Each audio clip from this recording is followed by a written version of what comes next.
यद विद्या विलासेन भूतभौतिकसृष्टयः तं नौमि परमात्मानं सच्चिदानंदविग्रहम्।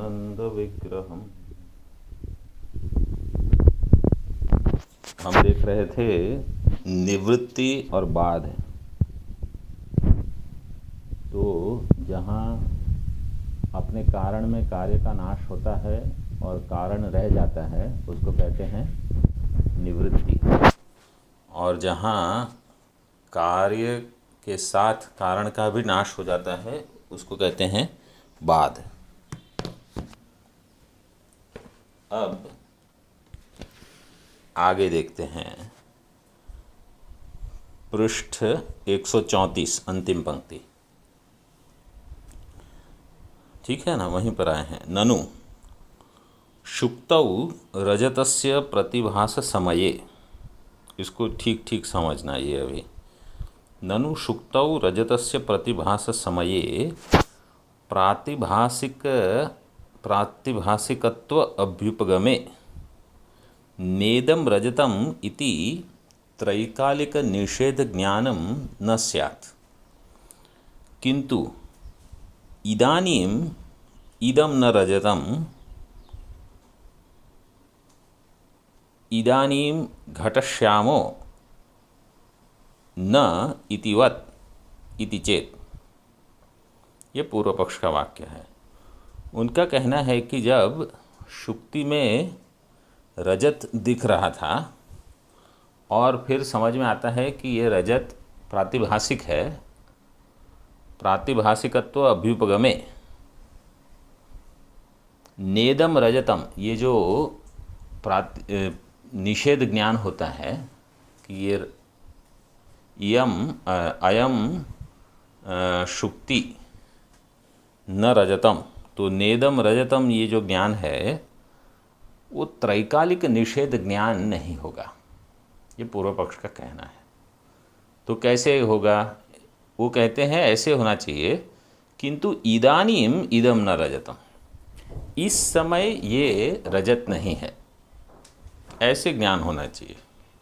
जैसे इदानीम घटः श्यामः न, जैसे पहले जब मिट्टी से घड़ा बनता है तो घड़ा काला होता है, फिर जब पकाते हो अग्नि में तो घड़ा लाल हो जाता है। तो आप क्या कहोगे? अभी ये घट काला नहीं है। इसी प्रकार अभी ये रजत नहीं है, ऐसे ज्ञान होता है। मतलब जो भी ज्ञान होता है वो ज्ञान वर्तमान के लिए होता है। तो जब आप कहते हो कि नेदम रजतम, तो ये वर्तमान कालिक ज्ञान है। तो भूतकाल में ये रजत नहीं था, इस प्रकार का वहाँ ज्ञान नहीं होगा, ये पूर्व पक्ष का कहना है। उत्तर है नहीं तत्र रजतत्वावच्छिन्न प्रतियोगिताक अभावो निषेधि विषयः, किंतु लौकिक पारमार्थिकत्वावच्छिन्न प्रातिभासिक रजत प्रतियोगिताकः। पहले इतना वाक्य समझो अभी। नहीं तत्र, तत्र कुत्र? तत्र हाँ नहीं, तत्र नहीं, तत्र रजत में, अब हमारे दार्ष्टान्त में ही तत्र नेदं रजतम इति निषेध ज्ञाने, जब ये निषेध का ज्ञान होता है उस समय रजतत्वावच्छिन्न प्रतियोगिता का अभाव। अब ये जो वाक्य है रजतत्वावच्छिन्न प्रतियोगिता का अभाव, तो प्रतियोगिता शब्द क्या है आपको पता है? प्रतियोगिता है यस्य अभावः सह प्रतियोगी। ये प्रतियोगी की से सरल समझ होनी चाहिए।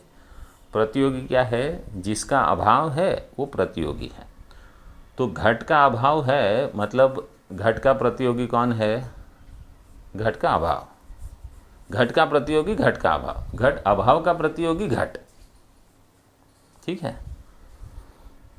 तो घट अभाव जो है उसकी प्रतियोगिता जो है उसका अवच्छेदक, घट अभाव की प्रतियोगिता है घट में। ठीक है, घट अभाव की प्रतियोगिता है घट में, तो घट अभाव की प्रतियोगिता का अवच्छेदक क्या होगा? घटत्व। घट अभाव की प्रतियोगिता का अवच्छेदक होगा घटत्व।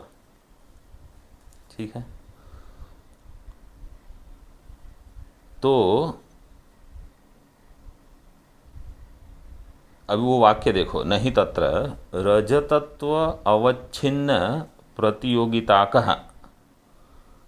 प्रतियोगिता कह, जहाँ कह क लगता है ना अंत में, और अगर वो समास है, अगर वो समस्त पद है तो वो समस्त पद बहुव्रीहि समास होता है। वो बहुव्रीहि समास अन्य पद प्रधान होता है। ठीक है, जैसे बालक का जो शब्द है वो वहाँ का जो है वो बहुव्रीहि समास नहीं बनेगा, क्योंकि वो समस्त पद नहीं है, वो तो व्यस्त पद है। तो वहाँ तो बालक का अर्थ है कि जो छोटा है उसको कहते हैं बालक। यहाँ ये जो पद है रजतत्वावच्छिन्न प्रतियोगिता का, ये समस्त पद है, तो इसका अर्थ होगा रजतत्वावच्छिन्न प्रतियोगिता जिसकी है वो, उसको कहोगे रजतत्वावच्छिन्न प्रतियोगिता का।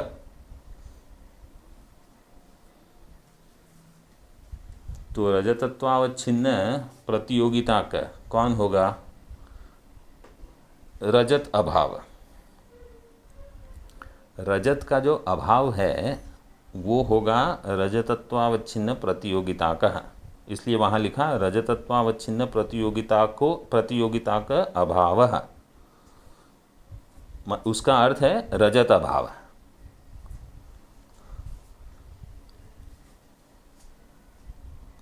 निषेध दी विषय है न पहले दिया है,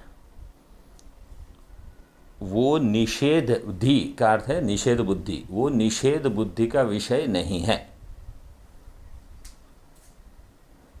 इसका अर्थ क्या है? रजत का अभाव वहाँ निषेध का विषय नहीं है, निषेध बुद्धि का विषय नहीं है। ठीक है, रजत का अभाव वहाँ निषेध बुद्धि का विषय नहीं है। कहाँ रजत का अभाव निषेध बुद्धि का विषय नहीं है? नेदम रजतम ये वाक्य में। नेदम रजतम ये वाक्य क्या करता है? रजत के अभाव को बताता है। ठीक है ना, ये रजत नहीं है तो क्या दिखाता है कि यहाँ रजत नहीं है।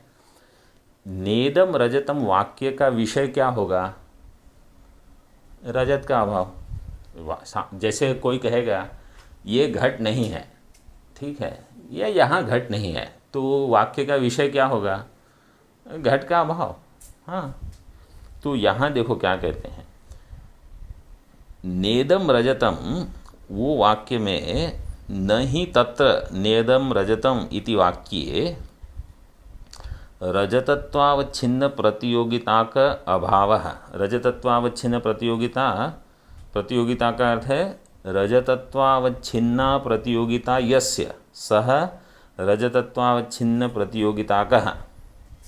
ये लिखना है तो लिख लो, ये समस्त पद कैसे खुलेगा?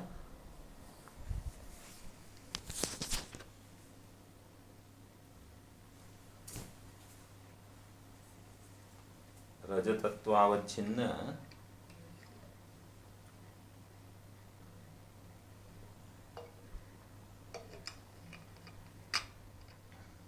प्रतियोगिता का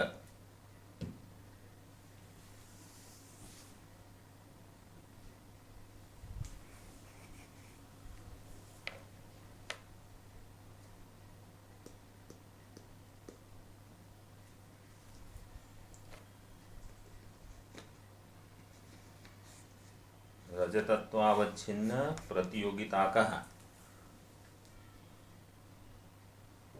इसका अर्थ है रजतत्व अवच्छिन्न,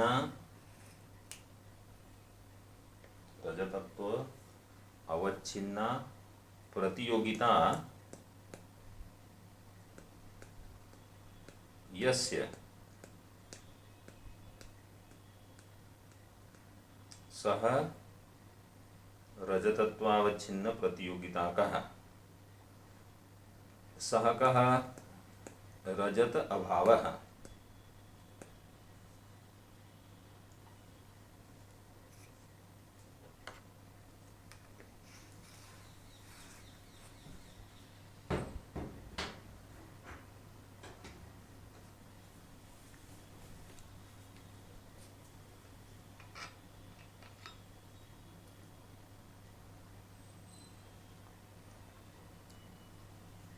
वो रजत का अभाव जो है वो निषेध बुद्धि का विषय नहीं, क्योंकि ये निषेध वाक्य है। नेदम रजतम ये निषेध वाक्य है। लेकिन यहाँ ये निषेध बुद्धि का जो विषय है वो रजत का अभाव नहीं है।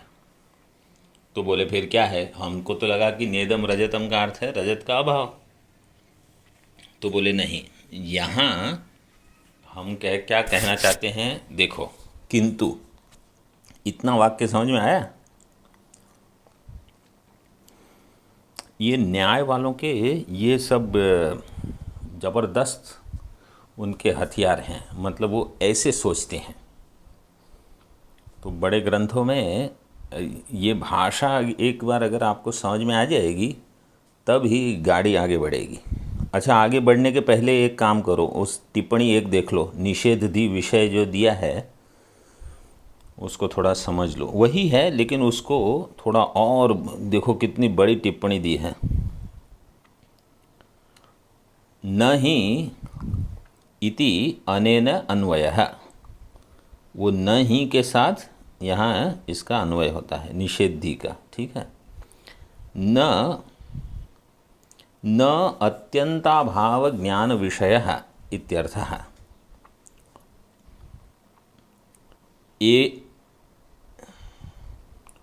एव बोद्धव्यम लिखा है, मुझे लगता है वो एष बोद्धव्यम ऐसे होना चाहिए, वो एव लिखा है। यस्य अत्यंताभावः स तस्य अभावस्य प्रतियोगी, इसको वहाँ रेखा की पूरी टिप्पणी को ही आपको ठीक से समझना होगा। यस्य अत्यंताभावः सह तस्य अभावस्य प्रतियोगी, ये पहले तो प्रतियोगी है। तस्मिन् प्रतियोगिनी या प्रतियोगिता विद्यते, वहाँ उस प्रतियोगी में क्या होगी? प्रतियोगिता। जैसे घट में क्या होगा? घटत्व या घटता। पट में पटता होगी। सुंदर में क्या होगी? सुंदरता। मधुर में क्या होगी? मधुरता। वैसे प्रतियोगी में क्या होगी? प्रतियोगिता। तो प्रतियोगिता या प्रतियोगिता विद्यते सा केनचित् धर्मेण केनचित् संबंधेन च अवच्छिद्यते, उसका कोई अवच्छेदक होगा, कोई धर्म और कोई संबंध, किसी धर्म के साथ किसी संबंध के साथ उसका अवच्छेदन होना चाहिए। येन धर्मेण निषेध क्रियते सह प्रतियोगिता अवच्छेदको धर्मः, जिस धर्म के साथ उसका निषेध होता है वह उस प्रतियोगिता का अवच्छेदक धर्म होगा। ठीक है, तो यहाँ हम आगे देखो, ये न च संबंधेन निषेध क्रियते, और जिस संबंध के साथ होगा वह संबंध भी प्रतियोगिता अवच्छेदक का संबंध। तो एक हो जाएगा प्रतियोगिता अवच्छेदक धर्म, दूसरा होगा प्रतियोगिता अवच्छेदक संबंध। इति व्यपदिश्यते। तथा च अत्र रजतम नास्ति। अभी हम वाक्य क्या है? इदम नेदम रजतम, तो यहाँ रजत नहीं है। रजतम नास्ति, तो ये निषेध बुद्धि हुई। इति अत्र यदि प्रातिभासिक रजतत्वेन रजतस्य निषेध स्यात्, अगर आप प्रातिभासिक रजत के स्तर पर रजत का निषेध करोगे तो वाक्य सत्य होगा कि झूठा होगा? कैसे सत्य होगा? अगर आप कहोगे कि यहाँ प्रातिभासिक रजत नहीं है तो वाक्य सत्य नहीं होगा, क्योंकि वहाँ प्रातिभासिक रजत है। हमको कहना क्या है, यहाँ व्यावहारिक रजत नहीं है। जब आप कहते हो नेदम रजतम, आपको क्या कहना है, यहाँ व्यावहारिक रजत नहीं है। तो अगर आप कहते हो कि यहाँ रजत नहीं है, केवल इतना वाक्य कहोगे तो समझ में क्या आएगा कि यहाँ हम ऐसे समझ लेते हैं कि यहाँ व्यावहारिक रजत नहीं है, ऐसा कहना चाहते हैं। लेकिन यहाँ रजत नहीं है, केवल इतना कहोगे, वो कहेगा रजत तो दिख रही है। तो ले यहाँ प्रातिभासिक रजत है, व्यावहारिक रजत। ये क्यों ऐसा बता रहे हैं? क्योंकि दृष्टांत तो ये चल रहा है। दृष्टांत क्या है? ये जगत। तो अगर कोई कहेगा कि नेह नानास्ति किंचन, यहाँ नानात्व नहीं है, तो आप कहोगे नानात्व तो दिख रहा है, क्या नेह नानास्ति किंचन? तो आपको क्या कहना है यहाँ कि यहाँ पारमार्थिक नानात्व नहीं है। तो हम व्यावहारिक नानात्व का निषेध करेंगे व्यावहारिक स्तर पर, तो लोग कहेंगे ये मूर्ख हैं, क्योंकि वो तो दिख रहा है ना, घटोपटात भिन्न है। और प्रत्यक्ष प्रमाण तो उतना ही बताएगा। तो आप अगर ज़्यादा विचार करोगे और श्रुति प्रमाण लोगे, वो फिर सब अलग है। लेकिन इतने स्तर पर तो यही ज्ञान है। तो इसी प्रकार जब आप कहोगे कि यहाँ रजत नहीं है, तो वो रजत तो दिख रही है। तो आपको निषेध क्या करना है, यहाँ व्यावहारिक रजत नहीं है। तो इसलिए अभी ये वाक्य देखो, तथा च अत्र रजतम नास्ति इति अत्र यदि प्रातिभासिक रजतत्वेन रजतस्य निषेध स्यात्। प्रातिभासिक रजत के स्तर पर अगर रजत का निषेध होगा, तदा तादृश अभाव प्रतियोगिनी रजते, तो उस समय तादृश अभाव प्रतियोगिनी रजते या प्रतियोगिता सा रजतत्वावच्छिन्ना भवेत्। तादृश अभाव प्रतियोगिनी, तादृश अभाव कौन सा अभाव होगा? प्रातिभासिक रजत।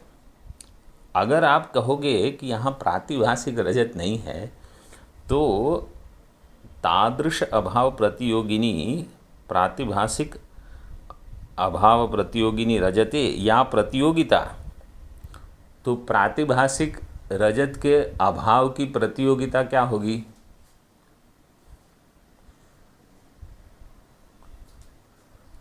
हाँ, देखा, अब धीरे धीरे ठीक हो जाएगा। प्रातिभासिक रजत की प्रतियोगिता होगी प्रातिभासिक रजत, प्रातिभासिक रजत के अभाव की प्रतियोगिता होगी प्रातिभासिक रजत। सा रजतत्वावच्छिन्ना भवेत्, वो रजतत्व से अवच्छिन्न होगी। रजतत्वेन रजतस्य निषेधान, तो क्या हो जाएगा? रजतत्व से ही रजत का निषेध होता है। अभावश्च रजतत्व अवच्छिन्न प्रतियोगिता को भवेत्, और वो अभाव जो होगा वो रजतत्व से अवच्छिन्न होगा।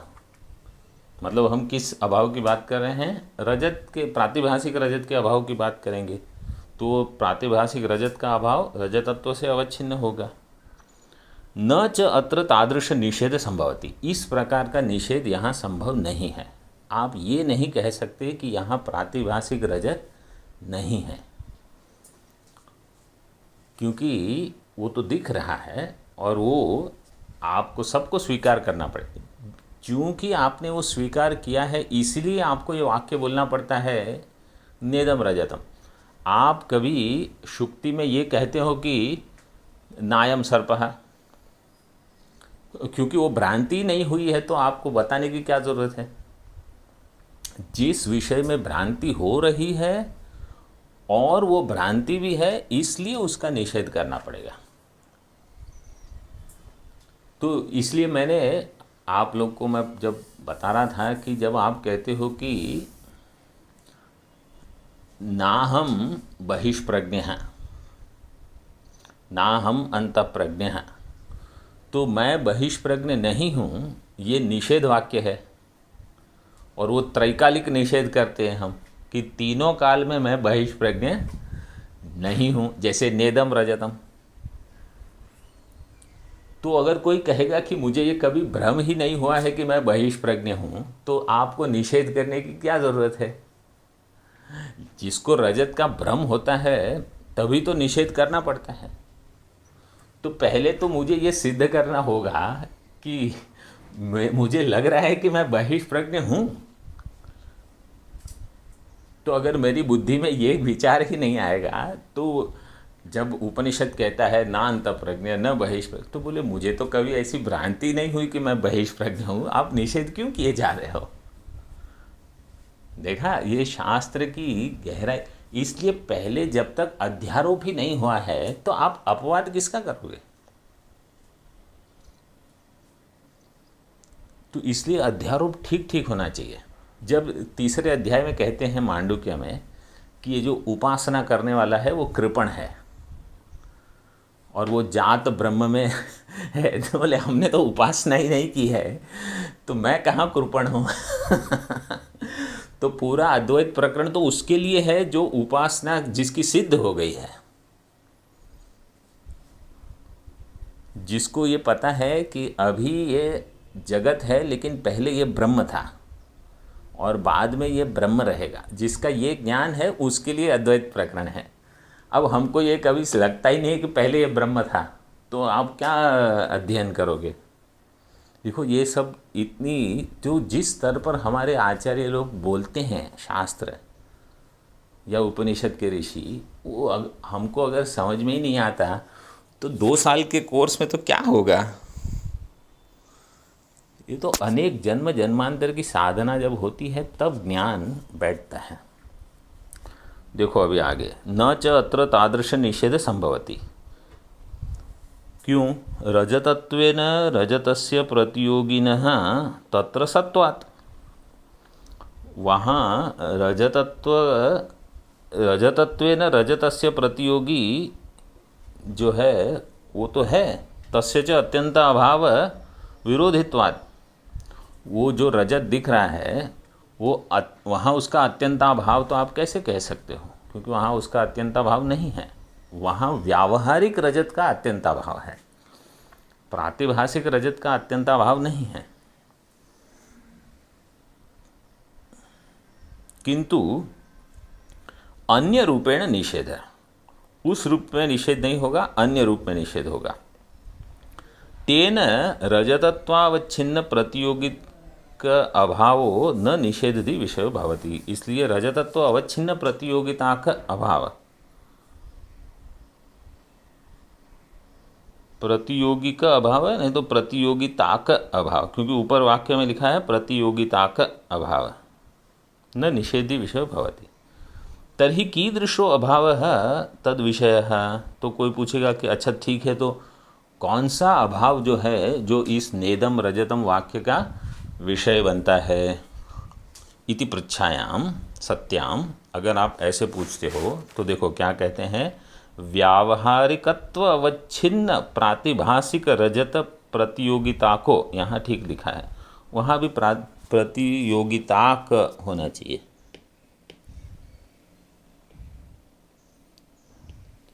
और वहाँ उसके बाद वाली पंक्ति में व्यावहारिकत्व अवच्छिन्न प्रातिभाषिक रजत, प्रतिभाषिक लिखा है उसको प्रातिभाषिक कर दो।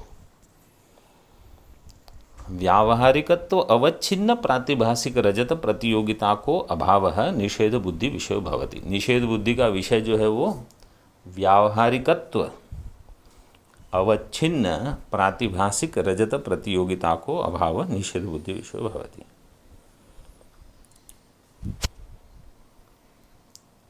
अभी वो जो अयम आशय है वो थोड़ा अभी पहले ऊपर आ जाओ, वाक्य पूरा करते हैं फिर नीचे जाएंगे। तो न ही तत्र रजतत्वावच्छिन्न प्रतियोगिता का अभावो निषेधि विषय है। ठीक है, इतना वाक्य ठीक हो गया। किंतु लौकिक पारमार्थिकत्व अवच्छिन्न प्रातिभाषिक रजत प्रतियोगिता का, किंतु लौकिक पारमार्थिकत्व, ये लौकिक पारमार्थिकत्व क्या है?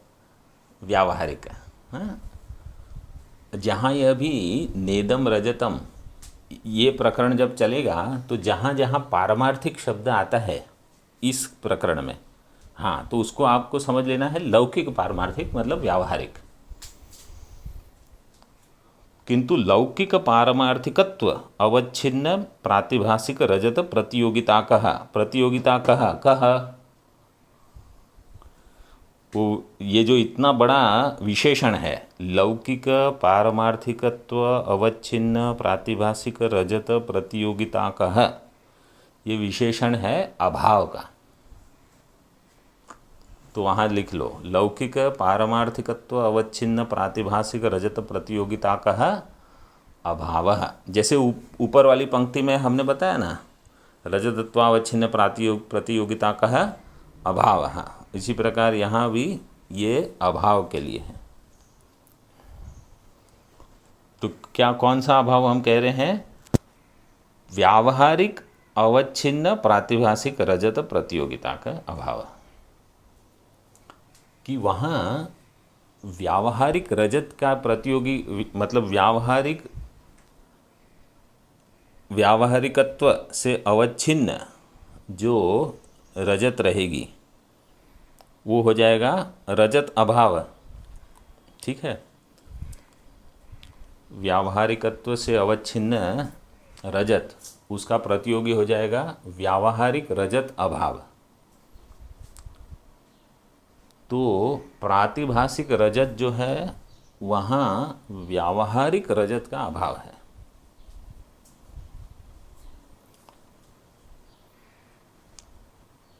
तो ये वाक्य का अर्थ केवल ये है कि नेदम रजतम, ये जो वाक्य है ये वाक्य प्रातिभासिक रजत का निषेध नहीं करते हुए व्यावहारिक रजत का वहाँ निषेध कर रहा है।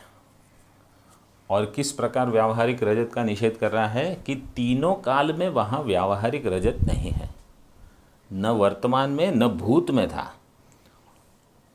तो ये जो है ये अद्वैत सिद्धि में ये प्रकरण बहुत विस्तार से आते हैं कि यहाँ न अस्ति न अभूत न भविष्यति, कि न ये अभी है न पहले था न बाद में रहेगा।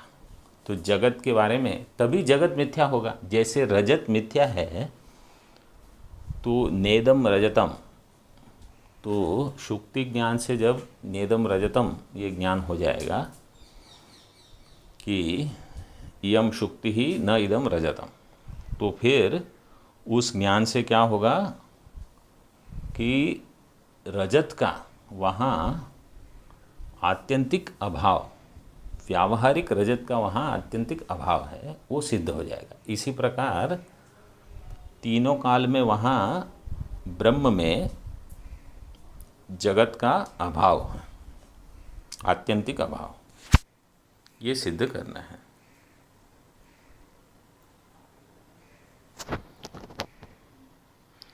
लौकिक पारमार्थिकत्व अवच्छिन्न प्रातिभासिक रजत प्रतियोगिता का अभाव। अच्छा, अभी नीचे आ जाओ जहाँ हम वो पंक्ति अयम आशय है वहाँ फिर से अयम आशय है ब्रह्म भिन्नस्य पारमार्थिकत्व अभावे अपि,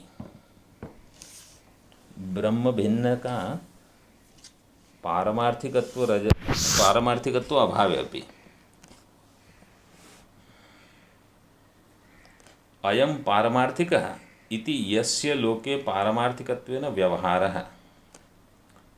जो अभी हम ब्रह्म की बात नहीं कर रहे हैं, इसलिए दिखा है ब्रह्म भिन्नस्य, जो ब्रह्म से अलग है उसका पारमार्थिकत्व नहीं है, पारमार्थिकत्व अभावे अपि अयम पारमार्थिक है, ये पारमार्थिक है मतलब ये वास्तविकता है।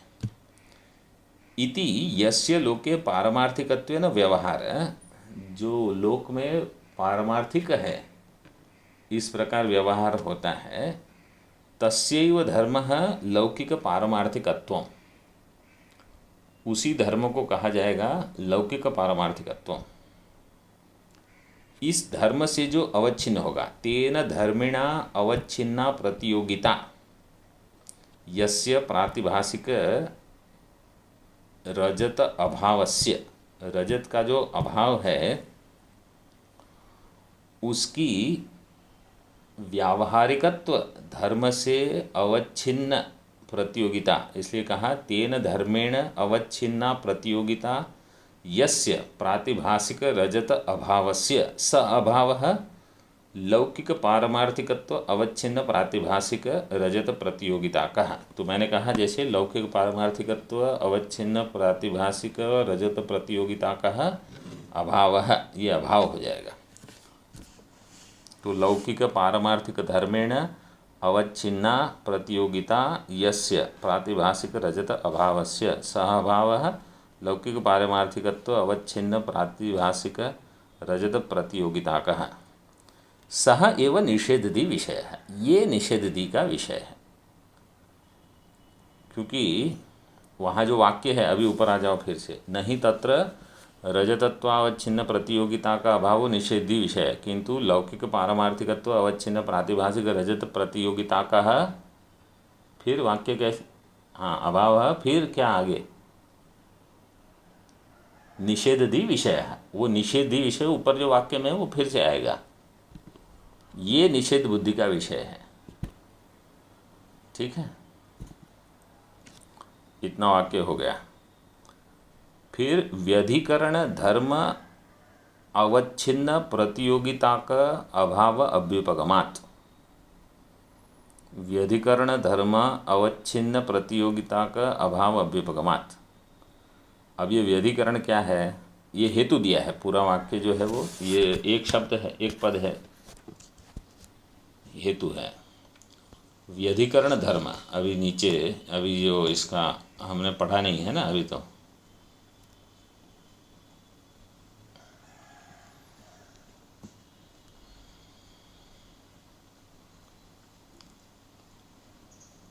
दो नंबर की टिप्पणी।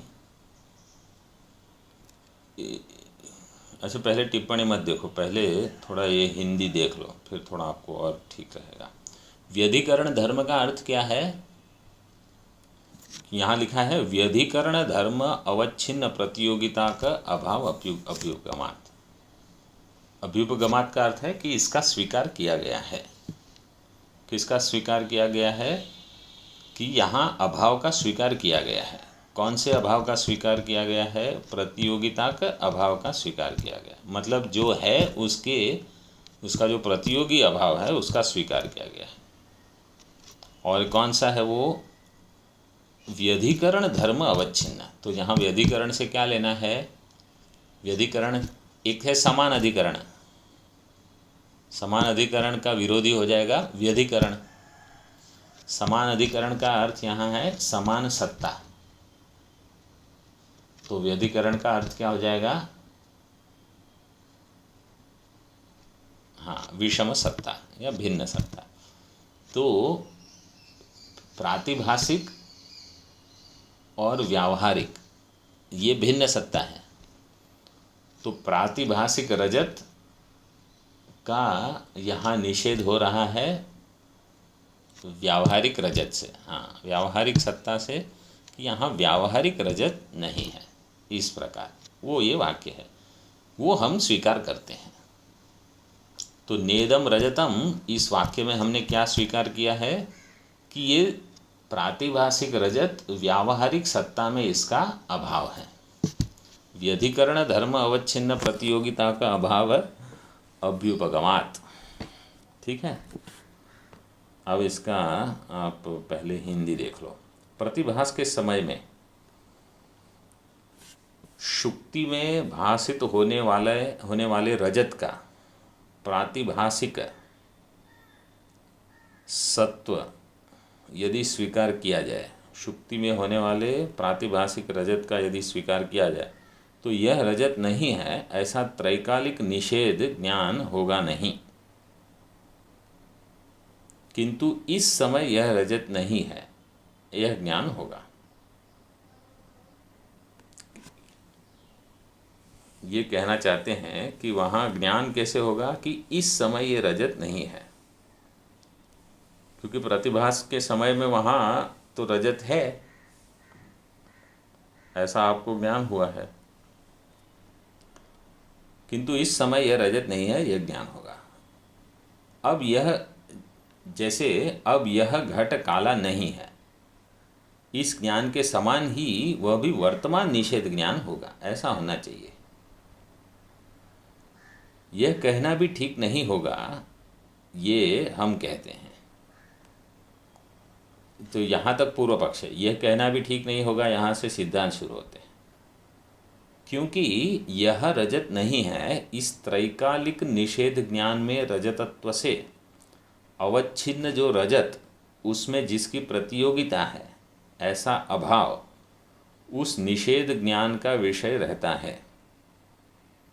इस त्रैकालिक निषेध ज्ञान में रजतत्व से अवच्छिन्न जो रजत है, उसमें जिसकी प्रतियोगिता है, त्रैकालिक निषेध ज्ञान में रजतत्व से अवच्छिन्न जो रजत है, उसमें जिसकी प्रतियोगिता है, ऐसा अभाव उस निषेध ज्ञान का विषय रहता है। त्रैकालिक निषेध ज्ञान, ये वाक्य ऐसे हैं कि थोड़ा भी यहाँ वहाँ हुए तो कुछ समझ में नहीं आता। त्रैकालिक निषेध ज्ञान में रजतत्व से अवच्छिन्न जो रजत, उसमें जिसकी प्रतियोगिता है, ऐसा अभाव उस निषेध ज्ञान का विषय रहता है। मतलब यहाँ कहना हम चाहते हैं कि व्यावहारिक रजत का अभाव वह उस निषेध ज्ञान का विषय रहता है, क्योंकि व्यधिकरण धर्म से अवच्छिन्न प्रातिभासिक रजत में जिसकी प्रतियोगिता है, ऐसे अभाव को हमने स्वीकृत किया है, मतलब उसको हमने स्वीकार किया है।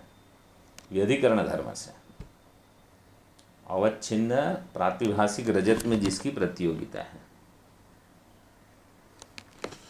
अब इसका विवरण, लेकिन आपको इसका अर्थ समझ में आया है ऐसा मुझे लग रहा है।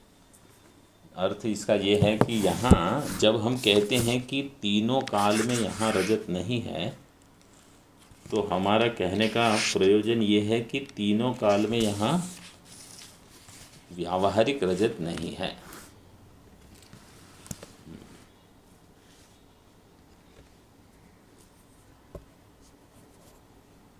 शुक्ति रजत अविद्या का कार्य है। इस कारण प्रतिभास के समय में शुक्ति में भाषित होने वाले रजत का प्रातिभासिक सत्व मानने पर यह रजत नहीं है इत्याकारक त्रैकालिक निषेध ज्ञान उपपन्न नहीं होगा।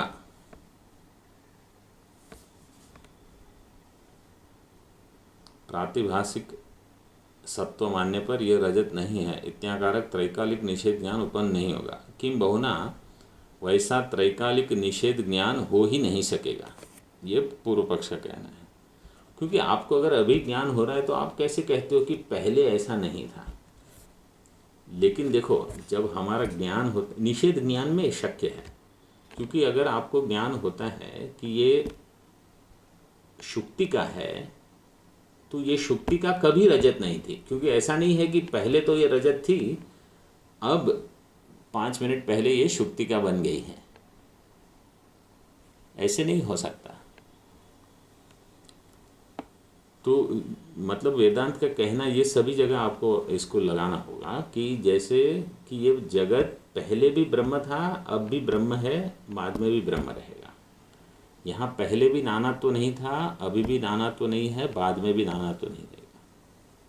मैं पहले भी जीव नहीं था, अब भी जीव नहीं हूँ, बाद में भी कभी जीव नहीं रहूँगा। ऐसा नहीं है कि मैं अब तक तो जीव था, जब श्रवण करना शुरू किया तो धीरे धीरे ब्रह्म बनना शुरू हो गया,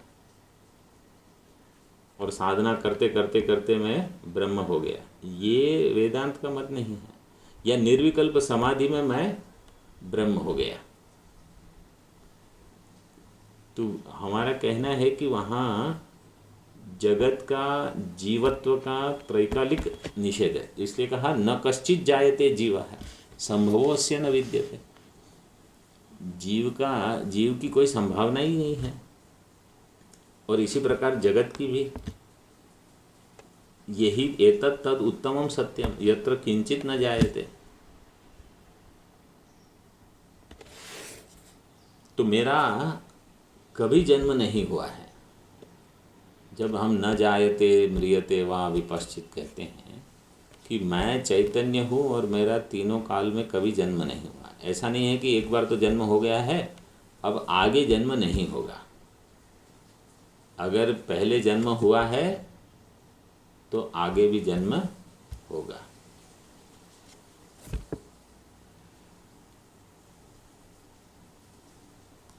किम बहुना, वैसा त्रैकालिक निषेध ज्ञान हो ही नहीं सकेगा।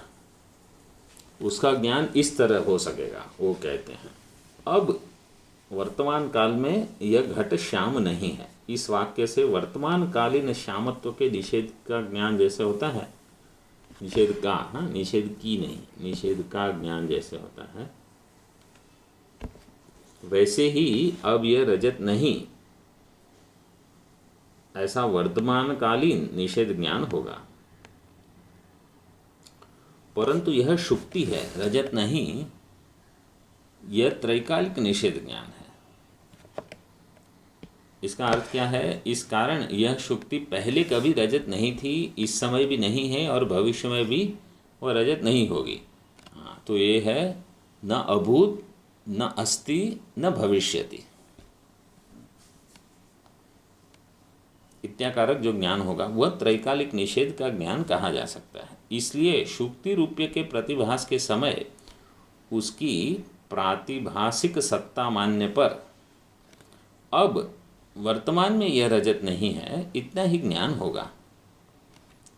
पूर्वोक्त त्रैकालिक ज्ञान होगा नहीं, क्योंकि प्रतिभास के निवृत्त होते ही प्रातिभासिक सत्ता भी निवृत्त होती है। उस कारण व्यवहार दशा में यह शुक्ति रजत नहीं, इतना ही ज्ञान उससे होगा।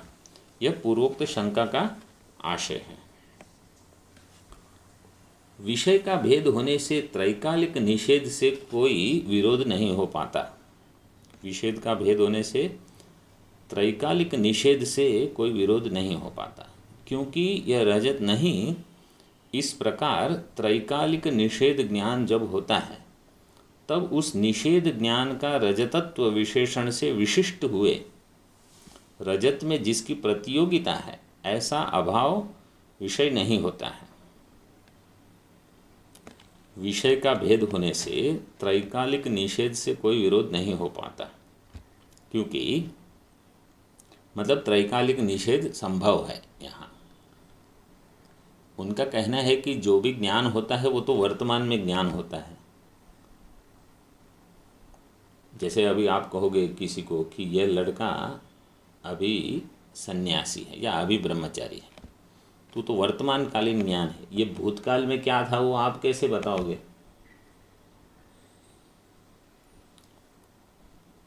तो हमारा कहना है कि विषय का भेद होने से त्रैकालिक निषेध से कोई विरोध नहीं हो पाता, क्योंकि यह रजत नहीं। इस प्रकार त्रैकालिक निषेध ज्ञान जब होता है तब उस निषेध ज्ञान का रजतत्व विशेषण से विशिष्ट हुए रजत में जिसकी प्रतियोगिता है, ऐसा अभाव।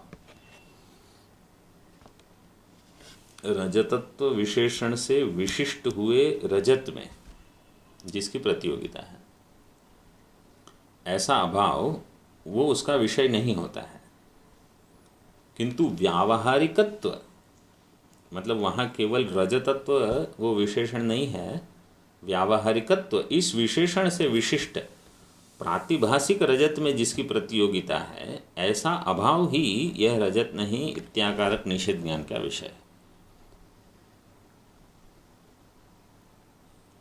मतलब यहाँ केवल रजतत्व विशेषण नहीं है, बल्कि व्यावहारिकत्व या व्यावहारिक रजतत्व ये विशेषण से विशिष्ट प्रातिभासिक रजत जो है वहाँ जिसकी प्रतियोगिता है, ऐसा अभाव ही यह रजत नहीं इत्याकारक निषेध ज्ञान का विषय है।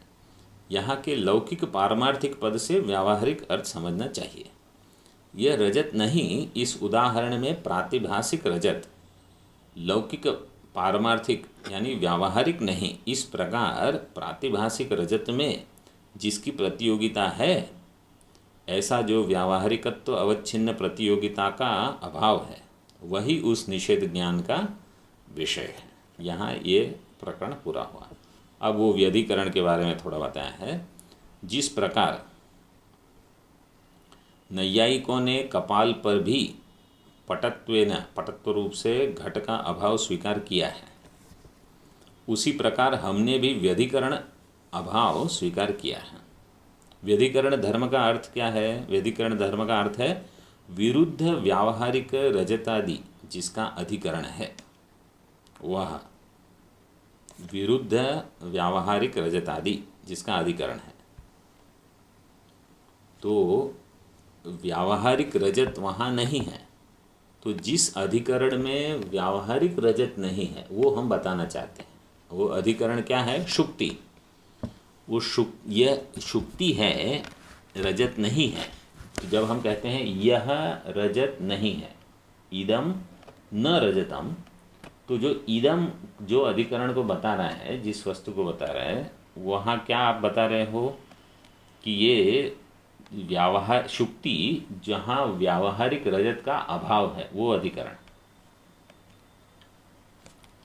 वह धर्म लौकिक पारमार्थिकत्व व्यावहारिकत्व है, उस व्यावहारिकत्व धर्म से अवच्छिन्न प्रातिभाषिक रजत में जिसकी प्रतियोगिता है, उस व्यावहारिकत्व धर्म से अवच्छिन्न प्रातिभाषिक रजत में जिसकी प्रतियोगिता है, वह अभाव लौकिक पारमार्थिकत्व अवच्छिन्न प्रातिभाषिक रजत प्रतियोगिता का है। वह अभाव लौकिक पारमार्थिकत्व अवच्छिन्न प्रातिभाषिक रजत प्रतियोगिता का है। यही अभाव, यह रजत नहीं है, इस निषेध ज्ञान का विषय है। मतलब वो अभाव व्यावहारिक रजत के रजतत्व अवच्छिन्न प्रातिभाषिक रजत प्रतियोगिता का है। अब वहाँ ऊपर टिप्पणी नंबर 2 जो है उसको थोड़ा देख लो। ननु 135 पृष्ठ पर प्रतियोग्य वृत्ति धर्मस्य प्रतियोगितावच्छेदकत्वे व्यधिकरण धर्मस्यापि प्रतियोगिता अवच्छेदकत्व आपत्तिः इति अतः आह व्यधिकरण इति। प्रतियोग्य वृत्ति धर्म जो है प्रतियोगिता अवच्छेदकत्वे, ये न्याय का ये व्यधिकरण इसलिए वहाँ नीचे दिया है। जैसे घट जो है, ठीक है, तो घट का जो अधिकरण है वहाँ पट का अभाव है, तो घट में पट का अभाव, पट में घट का अभाव, इसको सामान्य बुद्धि से सब समझते हैं।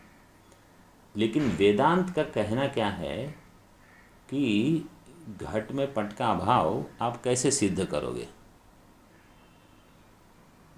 क्योंकि जो अभाव है घट में, अगर आप कहोगे कि पट का अभाव है, ठीक है, तो घट में पट का अभाव रहेगा,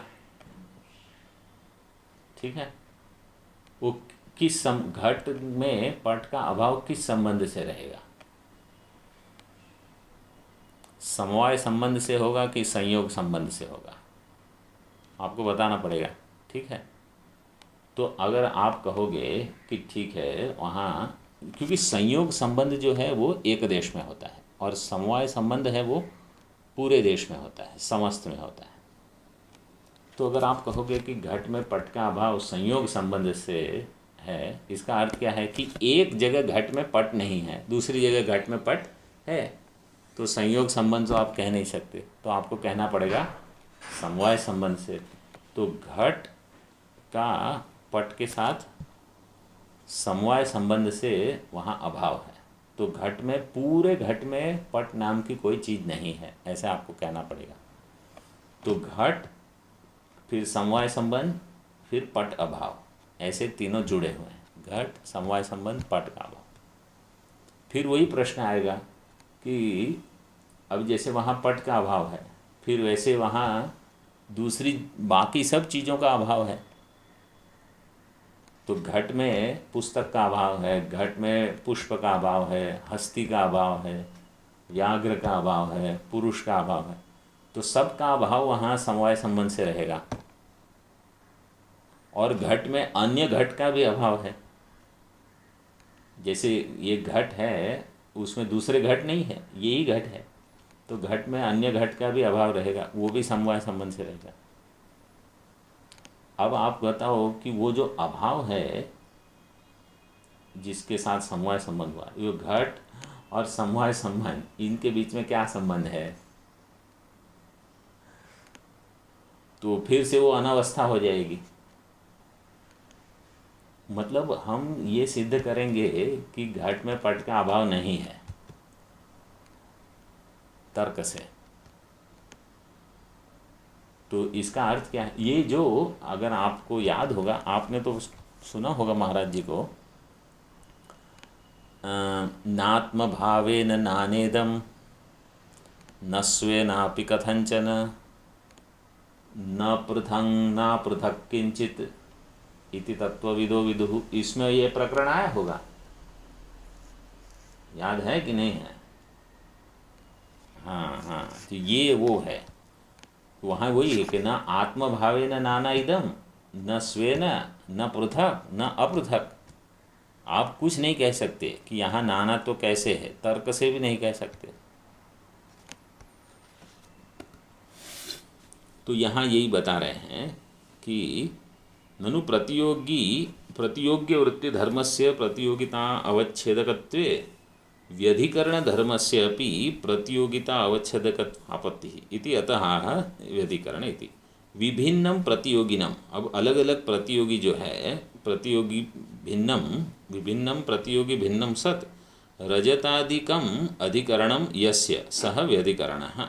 व्यधिकरण का अर्थ है कि जहाँ अलग अलग प्रतियोगी जिस रजत में, रजतादिकम अधिकरणम यस्य, तो जो शुक्ति जो है जहाँ, जिसको अभी हम रजत मान रहे हैं, वो व्यधिकरण।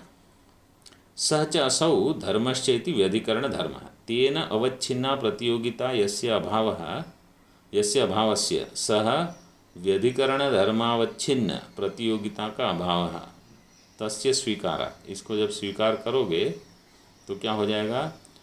पूर्वोक्तस्य अभावस्य निषेधि विषयत्वे अयमेव हेतुः।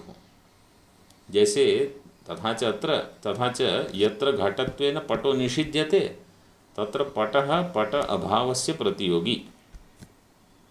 जहाँ घटत्वेन पट का निषेध होता है वहाँ पट पट अभाव का प्रतियोगी है, किंतु पटत्वम अभावीय प्रतियोगितायाः अवच्छेदकं न भवति। पटत्वेन पटस्य निषेध अकरणात्। पटत्वेन पट का निषेध नहीं होगा, घटत्वेन पट का निषेध होगा, किंतु घटत्वं तत्र प्रतियोगिता अवच्छेदकं तेनैव धर्मेण तस्य निषेधात्। इस प्रकार यहाँ हम प्रातिभाषिक रजत के स्तर पर प्रातिभाषिक रजत का निषेध नहीं कर रहे हैं, व्यावहारिक स्तर पर प्रातिभाषिक रजत का निषेध करते हैं। मतलब व्यावहारिकत्व में रजत नहीं है, ऐसे जो प्रातिभाषिक रजत है वो व्यावहारिक नहीं है, तो वो व्यधिकरण हो गया। अभी वैसे तो वो बहुत उसका न्याय की अध्ययन आवश्यक है, लेकिन इतना अब यहाँ नीचे देख लो, इसको पूरा कर देते हैं। जिस प्रकार नैयायिकों ने कपाल पर भी पटत्वेन मिला, 136 की लास्ट दो पंक्ति, अंतिम दो पंक्तियाँ। जिस प्रकार नैयायिकों ने कपाल पर भी पटत्वेन, पटत्व रूप से घट का अभाव स्वीकार किया है, पटत्वेन घट का अभाव, ऐसे वैसे उनका तो कैसा है कि असत कार्यवाद है, तो मिट्टी में भी घट का अभाव मानते हैं। उसी प्रकार हमने भी व्यधिकरण अभाव स्वीकार किया है। व्यधिकरण धर्म का अर्थ है विरुद्ध व्यावहारिक रजतादि जिसका अधिकरण है, वह धर्म लौकिक पारमार्थिकत्व व्यावहारिकत्व है। ये हमने पढ़ लिया ना। तो इस प्रकार यहाँ व्यावहारिक रजत का अभाव बताते हैं। अभी देखो, तथापि आपका कथन अनुपपन्न ही प्रतीत होता है। वो पूर्व पक्षी कहते हैं कि यहाँ भी कुछ ठीक नहीं लग रहा। क्यों? बोले क्योंकि व्यधिकरण धर्म का बोध होने पर या न होने पर भी उसकी अनुपपत्ति ही है। चाहे व्यधिकरण धर्म का ज्ञान हो या न हो, उसकी अनुपपत्ति है। कैसे? अब वो प्रश्न उठाते हैं, वो प्रश्न फिर कल देखेंगे। ओम पूर्णमदः पूर्णमिदं पूर्णात् पूर्णमुदच्यते पूर्णस्य पूर्णमादाय पूर्णमेवावशिष्यते। ओम शांति शांति शांति। शंकरं शंकराचार्यं केशवं बादरायणं सूत्रभाष्यकृतौ वन्दे भगवन्तौ पुनः पुनः। ईश्वरो गुरुरात्मेति मूर्तिभेदविभागिने व्योमवद्व्याप्तदेहाय दक्षिणामूर्तये नमः। ओम शांति शांति शांति। ओम।